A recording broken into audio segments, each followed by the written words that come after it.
오늘 말씀은 그리하여로 시작합니다.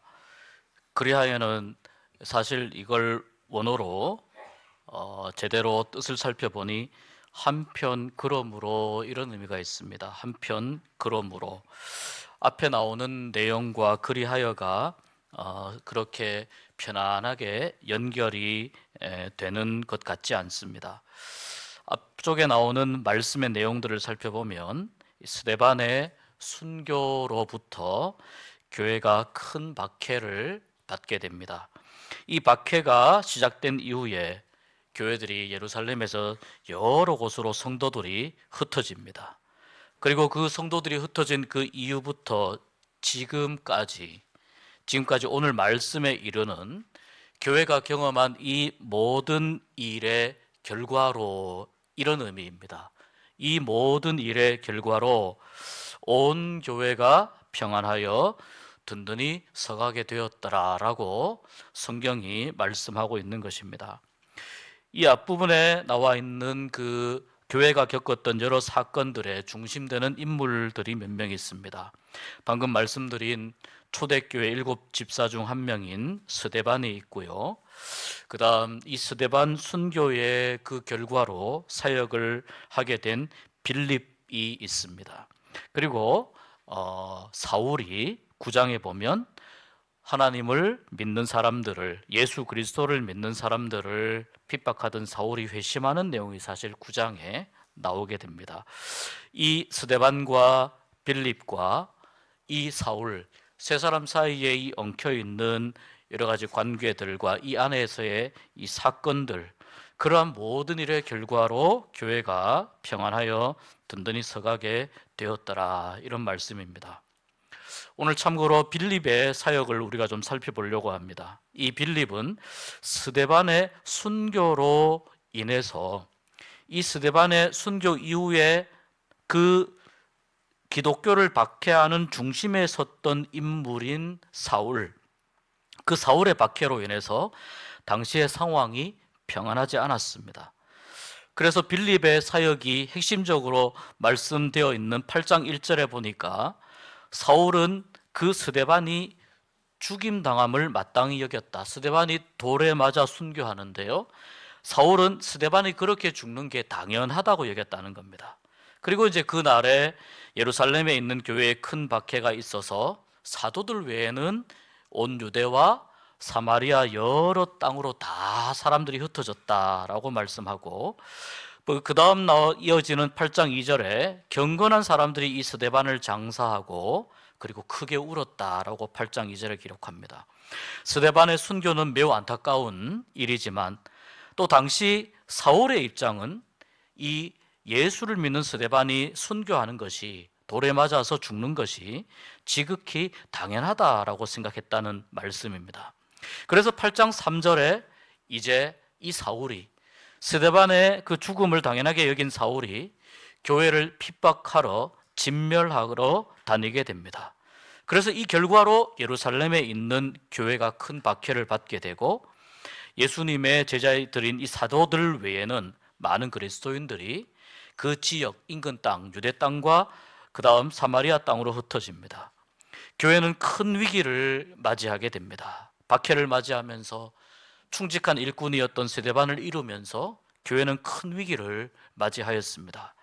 그러나 하나님은 결과적으로 이 위기 가운데 있는 교회를 오히려 교회가 부흥하는 기회로 삼으시고자 했다는 것을 사도행전 7장, 8장, 9장을 읽어보시면 잘 이해할 수 있습니다.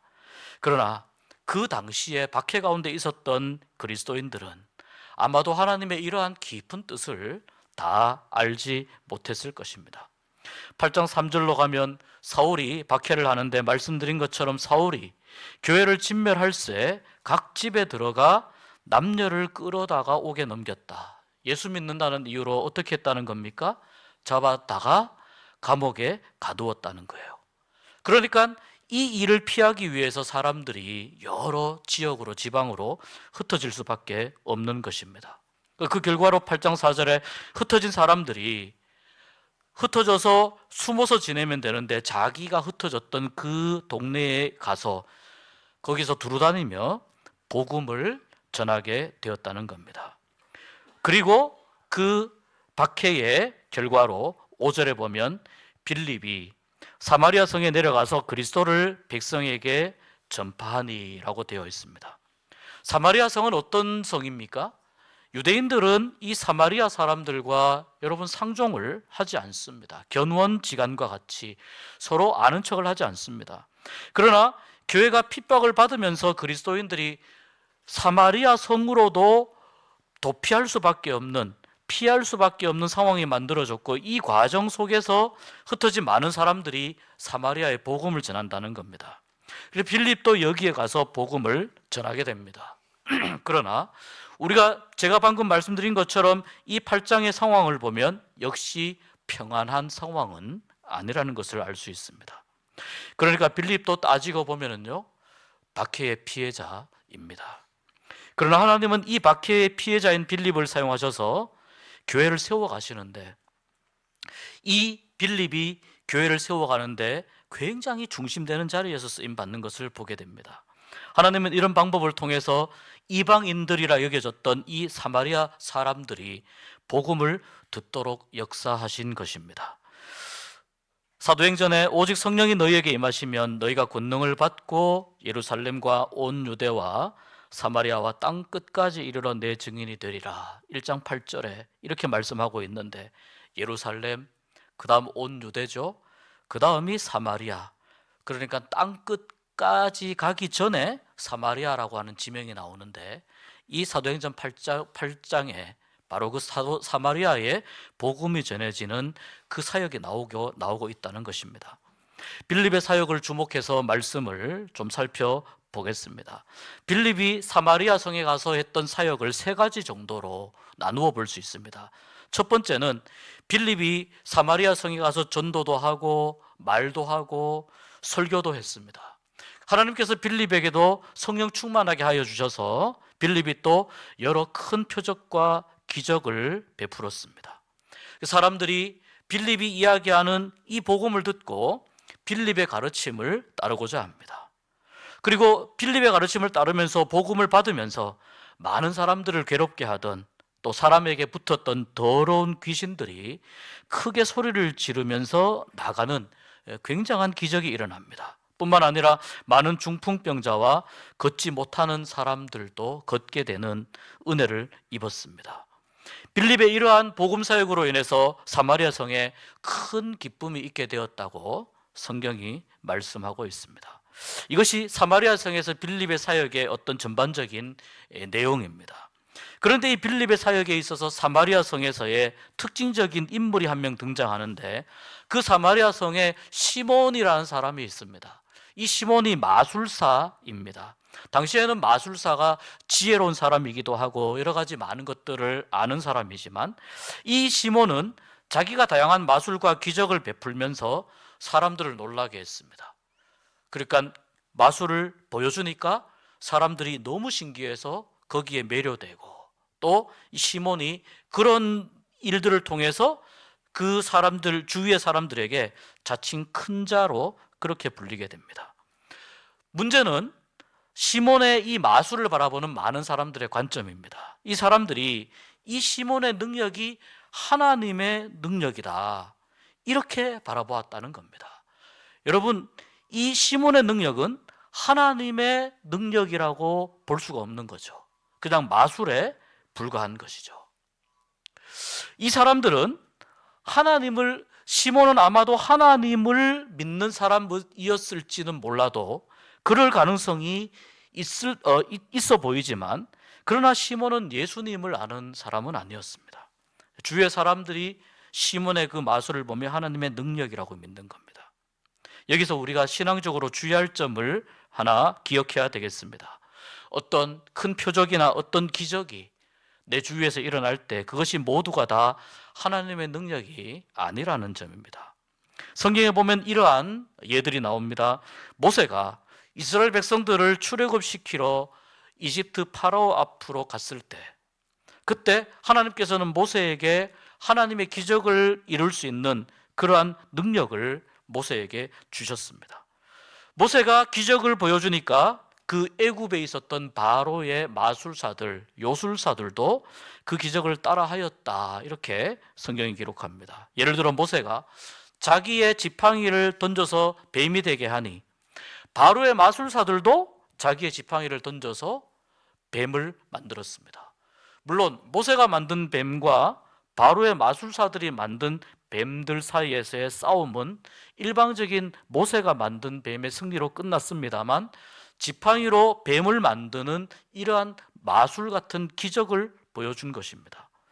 뿐만 아니라 첫 번째 그 기적인 첫 번째 이 그 나일강이 피로 변하게 하는 이 첫 번째 하나님이 보여주신 이 기적도 바로의 마술사들도 나일강이 피로 변하는 것을 그대로 따라해서 보여주었다고 말씀합니다.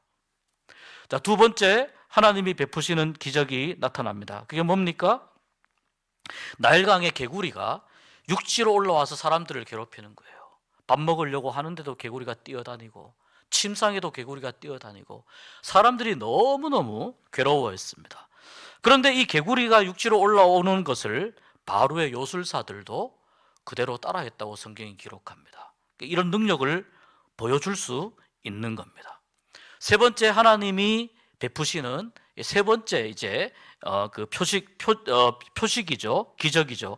모세가 땅에 티끌을 쳐서 날리니 온 이 이집트에 이가 생겼습니다. 그래서 모든 사람들이 이 때문에 괴로워하는데, 바로의 요술사들이 이 세 번째 기적부터는 따라하지 못하면서 바로에게 이렇게 말합니다. 우리가 여기부터는 따라할 수 없습니다. 이것은 우리가 흉내낼 수 없습니다. 이것은 하나님의 권능입니다 라고 이 바로의 요술사들이 그렇게 이야기를 하는 겁니다. 그러니까 여러분, 어떤 우리의 눈에 보이는 어떤 표적이라든지 어떤 기적이라든지 어떤 신비해 보이는 어떤 일들이 모두가 다 하나님의 능력에서 나온 건 아닐 수 있다는 거예요. 때로는 그렇게 흉내낼 수 있고, 그리고 때로는 어떤 사탄의 그런 어떤 그 작용에 의해서, 사탄의 역사에 의해서 또한 그런 신비한 일들이 일어나는 경우들도 있다는 거예요. 이 사마리아 성의 사람들이 시몬이 베푸는 기적을 보고, 시몬이 하는 마술을 보고 하나님의 능력이다라고 생각한 것은 그래서 잘못 생각한 것입니다. 그러니까 바른 신앙관이 아니었는데, 그 마술이 너무나 신비롭고 사람을 놀라게 하니까 그렇게라도 이야기한 것입니다. 그런데 여러분, 이 시몬이 이제 빌립의 그 사역을 바라보면서, 이 시몬이 빌립을 만나고 빌립으로부터 복음을 들으면서 거기서 예수 그리스도를 발견하게 됩니다. 참 하나님을 믿게 되고, 거기에서 내가 이렇게 보여주었던 이 잔재주 같은 마술, 이런 건 아무것도 아니구나 하고 그것을 다 내어버리고 이 빌립을 따라갔다, 빌립을 따랐다라고 성경이 말씀합니다. 이때에 예루살렘에서 이 사마리아 성의 많은 사람들이 예수를 믿게 되었다라고 하는 소식을 듣고 베드로와 요한 두 사도를 보내어서 사마리아에 내려와서 기도를 하니, 그 기도할 때에 성령이 사마리아 성의 사람들에게 임하게 됩니다. 그런데 이 시몬은 굉장히 신비한 어떤 이런 초자연적인 현상에 관심이 많았던 사람이기 때문에 베드로와 요한이 사마리아 성에 내려와서 기도할 때 성령이 내려오고 성령이 역사하는 것을 보고, 저것이 자기가 지금까지 해왔던 마술보다 더 탁월하고 더 뛰어나니까 거기에 이제 매료되는 겁니다. 그래서 저 성령의 능력을 돈으로 사면 얼마나 좋을까 생각을 하는 겁니다. 여러분, 여기서 이 시몬의 믿음이 예수를 믿기는 믿으나, 하나님의 복음을 믿기는 믿으나, 그의 믿음이 아직 깊이 있거나 복음이라든지 성령에 대해서 잘 아는 상태는 아니라는 것을, 그러니까 초신자의 상태라는 것을 우리가 알 수 있습니다. 그런데 이 시몬이 성령이 역사하는 것을 보고 돈을 줍니다. 그리고 이렇게 요청을 합니다. 내가 돈을 드릴 테니 이 성령의 권능을 나에게도 주어서 누구든지 내가 안수하는 사람도 성령을 받게 해주십시오. 돈으로 성령을 살려고 하는 거예요. 이때 이 베드로 사도가 그 시몬이 하는 말을 듣고 시몬에게 이렇게 이야기합니다.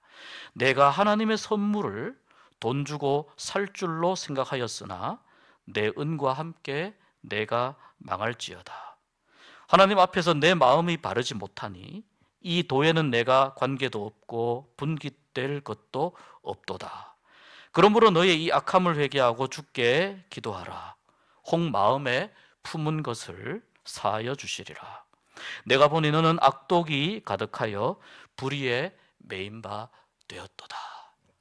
시몬이 가지고 있는 그 의도라든지 또 돈을 줘서 성령의 역사를 사고자 하는 이러한 마음이 하나님 보시기에 악하다는 것을 베드로를 통해서 지적을 합니다. 그 말을 듣고 시몬이 간청합니다. 나를 위해서 주께 기도하여 말한 것이 하나도 내게 임하지 않게 하소서. 이렇게 간청하고 부탁합니다. 그러니까 빌립의 사역으로 인해서 시몬이라는 마술사도 복음을 받아들이고자 했으나 그가 복음을 온전히 이해한 것은 아니었고 성령의 역사를 온전히 이해한 것은 아니었다라고 하는 이 시몬의 특별한 사건이 기록이 되어 있습니다. 빌립이 이 사마리아 성에서 사역을 하다가 그 다음 주님의 사자가 빌립을 강권합니다. 남쪽으로 내려가라고 하는데요, 빌립이 예루살렘에서 가사로 가는 길로 내려가는데 거기가 광야길입니다. 거기에 광야의 사람을 누구를 만나겠습니까? 그런데 마침 그 길로 내려갔는데 에티오피아 여왕의 그 간다게의 국고를 맡은 에티오피아 여왕 간다게의 국고를 맡은 그 내시가 아주 권력이 있는 사람이죠. 마침 예루살렘에 예배하러 왔다가 이제 자기 고국으로 돌아가는 중입니다. 수레를 타고. 그런데 성경책을 읽는데 이 성경책이 무슨 의미인지를 도무지 알지 못하는 겁니다. 빌립이 그 내시를 만나서 책을 이해하고 읽느냐라고 하니 나에게 설명을 해주지 않으니 내가 이해할 수가 없다. 그래서 빌립이 가서 그 에티오피아 내시의 글을 읽고 있는 성경을 보니 바로 예수님에 관한 예언의 말씀, 이사야의 예언의 말씀이라는 것을 알고 이것을 설명해 주는 과정 속에서 이 에티오피아 내시가 거기에서 예수 그리스도를 믿게 됩니다. 이사야 예언서에 예언되어 있는 그 예수님이 이 땅에 오셨다라고 하는 것을 받아들이면서 에티오피아 내시가 예수를 믿게 되고, 그리고 빌립에게 바로 세례를 요청하여 빌립이 이 에티오피아 내시에게 이스라엘 사람이 아닌 완전한 이방인이죠, 에티오피아 사람에게도 세례를 베풀었다는 기록이 이 사도행전 8장에 빌립의 사역에 나옵니다. 그러니까 빌립의 사역을 이렇게 정리를 해볼 수 있습니다. 7장의 말씀은 스데반의 설교가 예루살렘에 있는 사람들에게 복음을 전한 것이라고 본다면, 8장의 말씀은 빌립의 복음 사역으로 인해서 유대 땅과 사마리아 땅과 심지어는 이방인에게까지 복음이 전해지는 이 복음이 확장하고 복음이 확장하면서 교회가 부흥하는 모습을, 또 성령이 사마리아의 사람들에게까지 임하는 모습을 보여줍니다. 9장의 말씀은 이 스데반의 순교를 마땅하게 여겼던 사울이 이제 북쪽으로 지금의 그 시리아 땅의 다마스커스이죠, 이 다마섹에게까지 가서 거기서 그리스도인들을 핍박하려고 했던 그 사울을 우리 주님께서 만나주시고 사울을 주님의 귀한 복음의 도구로 사용하고자 변화시키는 내용이 이 9장의 말씀입니다. 초대교회에 여러 다양한 사건들이 있었지만 스데반과 빌립과 사울에 얽힌 이 사건들을 중심으로, 그리고 박해의 환경 속에서 복음은 예루살렘에서 유대 땅으로, 또 사마리아 땅으로, 이방인의 땅으로, 북으로는 다메섹에게까지 널리 퍼져가게 되었습니다. 이렇게 복음이 퍼져가는 이 과정이 결코 평안한 상태에서 진행이 된 것은 아니었습니다. 오늘의 말씀, 교회가 평안하여 든든히 서가고에서 여기에서 말씀하는 교회를 보니까요, 에클레시아라는 말로 쓰는데요, 교회들이 평안하여 든든히 서가고로 말하지 않고 교회가 평안하여 든든히 서가고, 쉽게 말해서 여러 교회들이라고 말하지 않고 교회 하나로 이야기하는 걸 볼 수 있습니다. 단수를 이야기하는 거예요. 방금 제가 언급한 말씀들에서 사실 수많은 지역에 교회가 지금 세워지지만, 복음이 전해지지만 성경은 왜 그 여러 지역에 있는 교회들이라고 하지 않고 교회라고 마치 하나인 것처럼 그렇게 말씀할까라는 질문이 생깁니다. 왜 그러냐면 모든 교회는 서로 연결되어 있는 주님의 몸이기 때문입니다. 그것이 예루살렘 교회이든 유대 땅에 있는 교회이든 사마리아에 세워진 교회이든 다메섹에 있는 교회이든 모든 교회들은 모든 교회들을 하나님은 하나의 교회로 바로 예수 그리스도의 몸으로 보고 계신다는 것을 성경이 말해주는 것입니다. 그래서 이 교회를 하나님께서 든든히 세우신다. 다시 말해서 격려하시고 세우시고 강하게 하신다. 그런 말씀입니다. 이것이 든든히 서가고의 의미입니다. 하나님은 예수 그리스도를 머리로 하고 예수 그리스도의 몸으로 지체되어 있는 모든 교회들을 하나님은 이 하나님의 교회를 든든히 세우기를 원하신다. 이것이 사도행전이 말씀하고자 하는 핵심적인 내용 중에 하나입니다. 그 과정 가운데 환경이 어떻든 상황이 어떻든 비록 평안하지 않은 상황 가운데에서도 하나님은 교회를 평안하게 세워가시는 분이라는 말씀이에요. 그리하여 제가 아까 말씀드렸습니다. 한편 그러므로 이런 의미가 있다고 말씀드렸습니다. 초대교회에 정말 많은 사건들이 있었고 많은 사람들의 사역과 희생과 헌신이 있었습니다. 그 희생과 사건들과 헌신을 하나님께서는 스데반의 순교도 마찬가지이고 헛되다고 하시거나 또는 낭비라고 생각하시지 않으시고 주님의 몸된 교회를 든든하고 건강하게 세우시는데 모든 상황과 환경을 하나님이 사용하셨습니다. 우리는 때로 나같이 연약한 사람이, 또 나같이 믿음이 부족한 사람이, 또 나같이 달란트가 없는 사람이, 또 나는 한 번도 해보지 못한 사역인데 지금 내 생활도 바쁘고 내 일도 바쁘고 나는 시간도 그렇고 마음의 여유와 틈도 없는데 우리는 이런 많은 생각들을 하며 살아갑니다. 조금 여건이 되면 헌신해 볼까, 섬겨 볼까, 맡은 책임과 역할을 한번 감당해 볼까, 내가 섬기기 위해서, 감당하기 위해서 내가 은혜를 더 받아야 하나, 이렇게 생각할 때도 있습니다.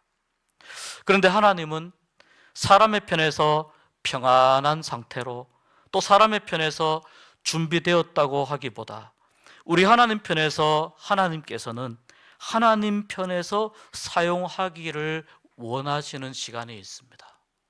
매우 불편하고 매우 힘겨운 상황이라 하더라도 하나님의 손에 들려지게 되면 평안하여 하나님의 역사를 이루게 하시기 위한 하나님의 시간이 있다는 것입니다. 마치 예수님을 태우고 예루살렘으로 들어가는 나귀를 구할 때 제자들이 가서 그 나귀를 잡아 오려고 하니까 왜 나귀를 끌고 가느냐? 그때 대답합니다. 주가 쓰시겠다 하라 대답하고 나귀를 끌고 와서 예수님을 태웠습니다. 무슨 말이냐면 하나님의 시간이 있다는 거예요. 하나님이 원하시는 시간이 있다는 거예요. 때로 그것은 우리의 헌신을 의미하기도 하고, 때로 그것은 우리의 눈물을 의미하고, 때로 그것은 우리의 손해를 의미하거나 희생을 의미하기도 합니다. 때로 그것은 눈에 보이는 어떤 좋은 결과를 의미할 때도 있고, 때로는 하나님의 뜻에 대한 순종과 내 뜻을 양보하는 것을 의미하기도 합니다.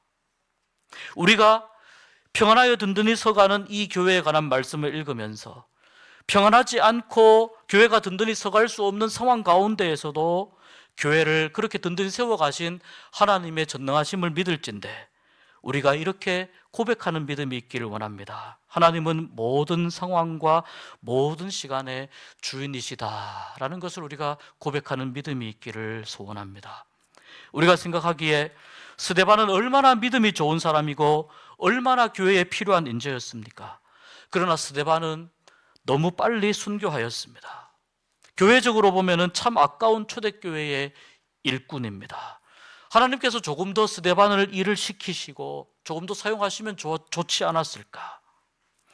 그 스데반이 일찍 그렇게 순교한 것에 대해서 그런 관점에서 바라볼 수도 있지만 또 그리고 이 스데반의 순교로 이 예루살렘의 교회가 박해를 받게 되고 여기에서 끝나는 것이 아니고 박해를 피해서 이 사람 저 사람이, 이 교인 저 교인이 여기저기로 도망가고 흩어지게 되는, 교회가 매우 어려운 상황들을 경험합니다.